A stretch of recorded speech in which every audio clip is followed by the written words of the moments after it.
Is the caffeine your fuel or your trap? It is what you need to know before your next coffee. So, ever happened to you that sometimes you feel more tired after a coffee, and this should be like a contradiction? Let me explain why this happens and how to avoid it. So, first of all, what is the caffeine? So, the caffeine is a natural stimulant that we can find in coffee, tea, even if it's another coffee, Coke, stimulants like energy drinks, and even in the cacao. Yes, even in the chocolate, even if it sounds strange. And how does it work? Basically, it works like blocking the adenosine receptors. So, in a certain way, we have the adenosine, let's call it the fatigue molecule, that is accumulated in our brains, but at some point it is the receptors for the adenosine makes us feeling crashing basically. When there is the caffeine, this caffeine interacts with these receptors of the adenosine, so the adenosine cannot link to them. And what happens if we cannot feel that we are tired? We feel more energetic, that's the point, but this doesn't mean that we are not tired. We are still tired, but we don't feel it. That's why so many people, after, I don't know, they stop to take caffeine for a few months, they feel amazing. It's not because they removed caffeine. They feel amazingly because they removed caffeine, they felt tired at the beginning, and then they started to rest properly. But we can feel good at the same time, even taking caffeine. The thing is, we need to understand, first of all, how much caffeine. Second, that we need to rest anyway. Caffeine should not be like our energy supply, should be like a kind of supplements, and this is a big difference. So, what is the result of using caffeine? That we feel more energetic and with more focus, but we develop tolerance. So, more caffeine do we take, and of course the less it works, because our body will adapt very very quickly, and if you're Italian you know that. So benefits, but only if you manage it well. So the caffeine is a powerful molecule. As you can see, I love caffeine under any form. Basically, I take caffeine literally. Probably I was born while I was in a placenta, but surrounded by caffeine and not amniotic liquid. But yeah, did I say some bullshit? I don't know. By the way, so basically, the more we take, the less it works, and it has different benefits like physical performance, like a boost strength, endurance, and yes, even the focus, especially in the gym. That's why there are so many pre-workouts with these caffeine amounts. But of course, it's not just for the gym, because if you were a student, you know that loads of students take like caffeine quantity, crazy caffeine amount, just to feel like more lucid, more energetic, just to study for the next exam session. This is the problem, that yes, it helps with concentration, even with the memory and the reaction time, but just if we use it properly. Otherwise, we just expose ourselves to the side effects. So let me talk about them just in a couple of minutes. So mood and motivation, yeah, dopamine spikes will give you dopamine. Okay, what I say? So let me talk about this in 1 minute. So, mood and motivation. Yes, caffeine has effects even on your mood and your motivation, because when you feel energetic, you have more motivation, your mood is better.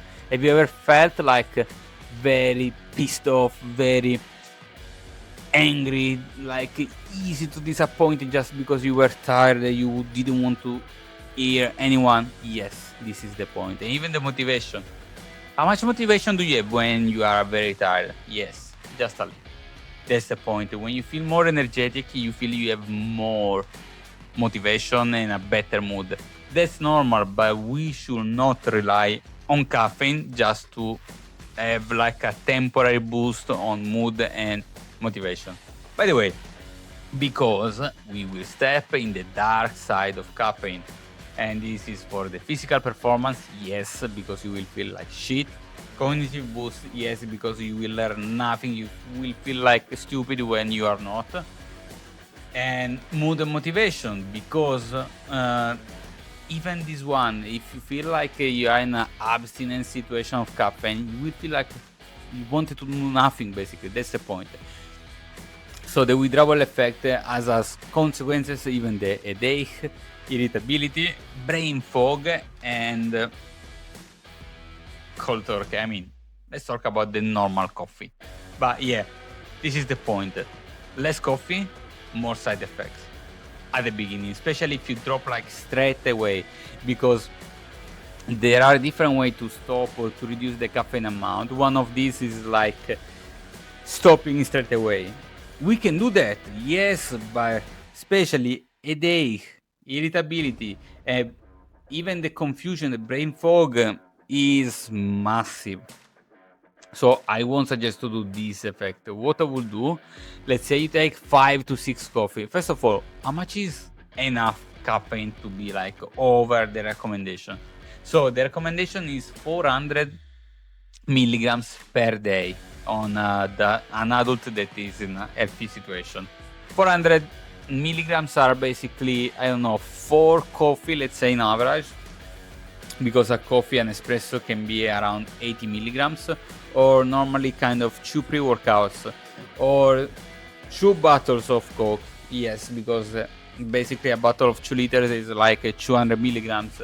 So just to make you understand how much is too much.